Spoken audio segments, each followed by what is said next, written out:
The year is 1646. Stockholm has been the official capital of the Swedish Empire for 12 years. The city's population has tripled in a single generation, from roughly 10,000 people at the start of the century to more than 30,000 now, and growing. Every month, new residents arrive. Swedish farmers' sons recruited into the military bureaucracy, German craftsmen drawn by the construction boom, Dutch merchants attracted by the copper and iron trade, Finnish soldiers rotating home from campaigns in Germany. On the island of Stockholm, the oldest part of the city, connected to the mainland by bridges, scaffolding rises around half a dozen noble palaces, going up simultaneously in the new Baroque style. The medieval Tre Krona castle looms at the island's tip, its three copper-crowned towers visible from the bay, the physical symbol of a monarchy that now commands the largest Protestant army in Europe. In a cramped apartment on a side street in Södermalm, across the bridge from Stockholm, a shoemaker is mending boots by the light of a tallow candle. His workshop smells of leather and animal fat. His wife is nursing their third surviving child. 2 others died before the age of 2. Tomorrow he needs to deliver a pair of cavalry boots to a captain's household. He cannot afford to be late. The captain's household is the source of half his annual income. This is Stockholm in 1646. Both realities exist simultaneously, separated by a few hundred meters of cobblestone street. Sweden in the 1640s was a country of perhaps 1.5 million people, governing an empire that required a military apparatus, a diplomatic corps, and an administrative bureaucracy far larger than a country this size would normally maintain. The gap between what Sweden needed to be and what Sweden's domestic economy could actually support was bridged by 2 things: the toll revenues extracted from Baltic trade, and the systematic extraction of resources from the territories its armies occupied in Germany. Stockholm, formerly made the empire's capital in 1634, grew with the velocity of a city that had found itself unexpectedly at the center of something much larger than anyone had planned for. In 1610, it was a modest trading town of about 10,000, dominated by German merchants who had run its commerce since the medieval period. By 1680, it would reach 50,000. The decades between were a sustained construction project, a social experiment, and a demographic transformation. Before we continue, don't forget to subscribe to the channel so you don't miss our upcoming videos. Thank you for your support, and now, let's continue. The new neighborhoods that spread north onto Norrmalm and south onto Södermalm were built fast, out of wood. Speed was the priority. A city growing this quickly could not wait for stone. The wooden buildings that filled the new districts were typically 2 or 3 stories, narrow-fronted, with workshops or trading rooms on the ground floor and living quarters above. Fire was a constant threat. A major conflagration in 1625 destroyed large sections of the southwestern part of Stockholm, and the city's authorities issued repeated regulations about chimney maintenance and the storage of flammable materials that were repeatedly ignored.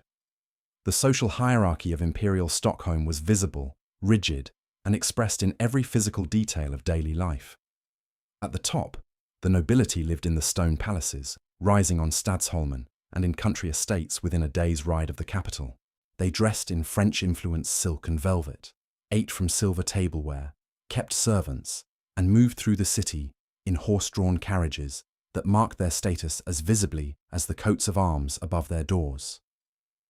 Directly below them, and bitterly conscious of the distance that remained, was the burgher class, the established merchants, guild masters, and senior craftsmen who had built the commercial infrastructure of the city over generations. A successful cloth merchant in 1646 could be wealthier than many minor nobles, could afford a brick house and servants, and a good education for his sons, and had absolutely no access to the closed political system that the nobility had monopolized since Oxenstierna's privileges of 1612. The resentment this produced was a consistent political current through the entire imperial period. Below the burghers, the artisan class, the journeymen, and master craftsmen of the guilds occupied a world structured entirely by the guild system. Every trade was organized. Every entry to a guild was controlled. A young man who wanted to work as a blacksmith in Stockholm had to complete an apprenticeship of several years, then work as a journeyman under a recognized master, and only then could he petition the guild for master status. The guild system protected established craftsmen from competition. It also trapped those outside it.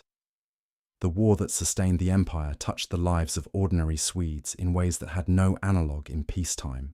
The conscription system required each village district to provide soldiers to the army in proportion to its population. A farm community of a certain size was required to outfit, equip, and send a certain number of men.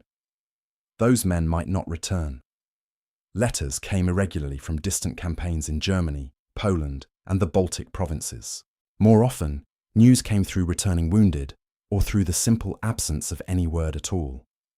Between 1630 and 1648, the years of Swedish participation in the 30 Years' War, the Swedish army fielded forces that at peak strength exceeded 100,000 men.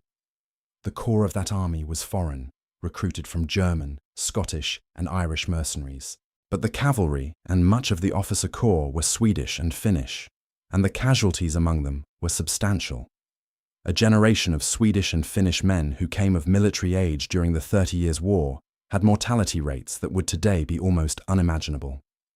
The women who remained at home during these years did not merely wait. Farm production depended on female labour to a degree that the formal record-keeping of the period does not fully capture. When the men of a village district were conscripted, the women worked the fields, managed the livestock, negotiated with tax collectors, and made decisions about agricultural priorities that in normal times would have been shared. Religion was the organizing framework of daily life.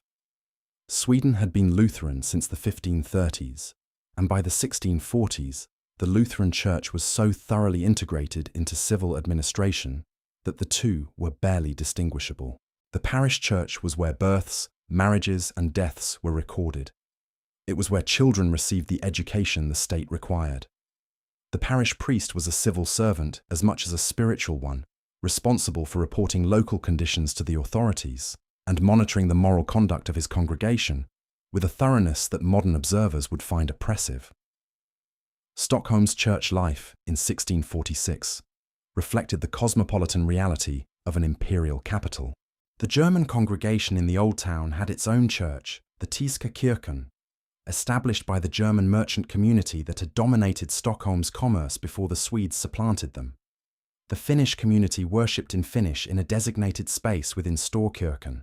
The court attracted French, Dutch, and Italian visitors, some of whom were Catholic, creating constant low-level friction with a Lutheran establishment that regarded Catholicism with theological suspicion and political hostility. Queen Christina, who ruled in her own right from 1644 to 1654, introduced a cultural dimension to Stockholm that had no precedent in Swedish history.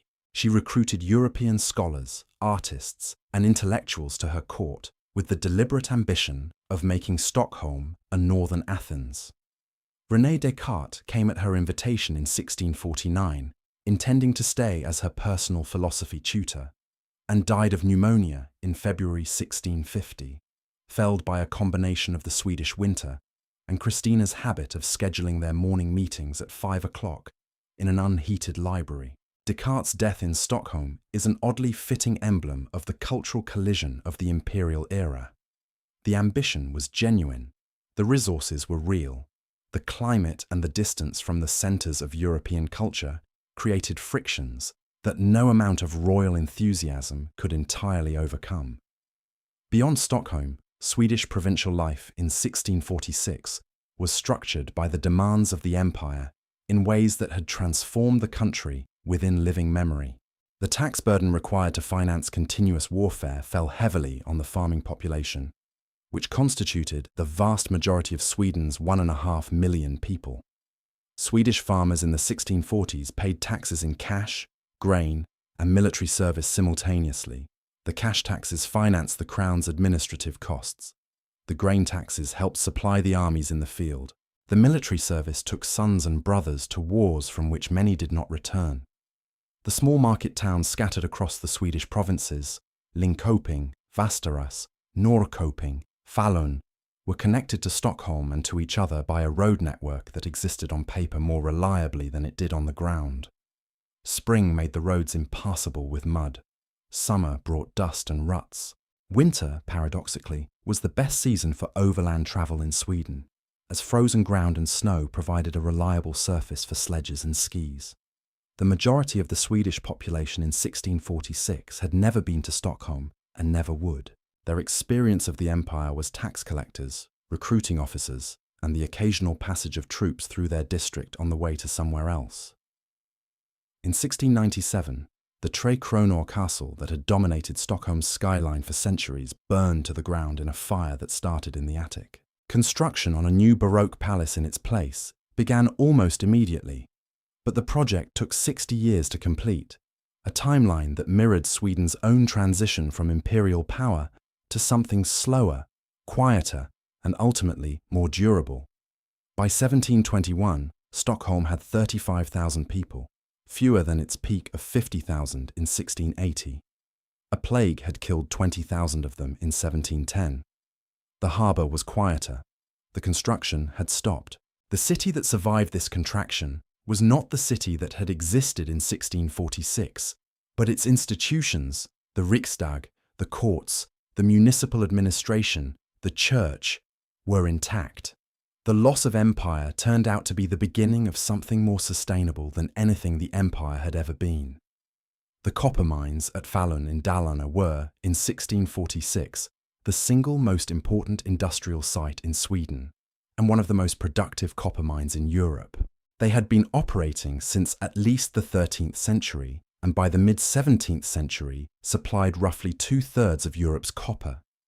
The mines gave Sweden an economic base that was independent of agricultural production, a crucial advantage for a country that needed hard currency to pay foreign mercenaries and import military supplies. The miners who worked the Falun mine lived in a company town governed by the crown, worked in conditions that were by any measure brutal, and died of lung disease at rates that contemporary records document with a matter-of-fact grimness that reflects how thoroughly the empire had normalized the expenditure of human lives.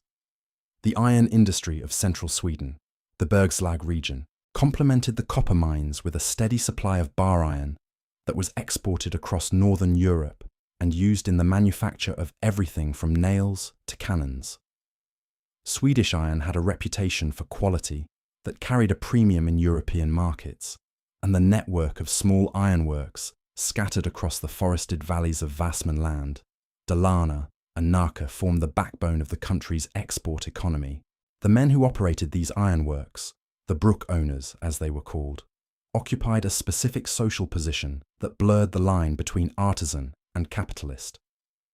They were not nobles, but they were not ordinary craftsmen either.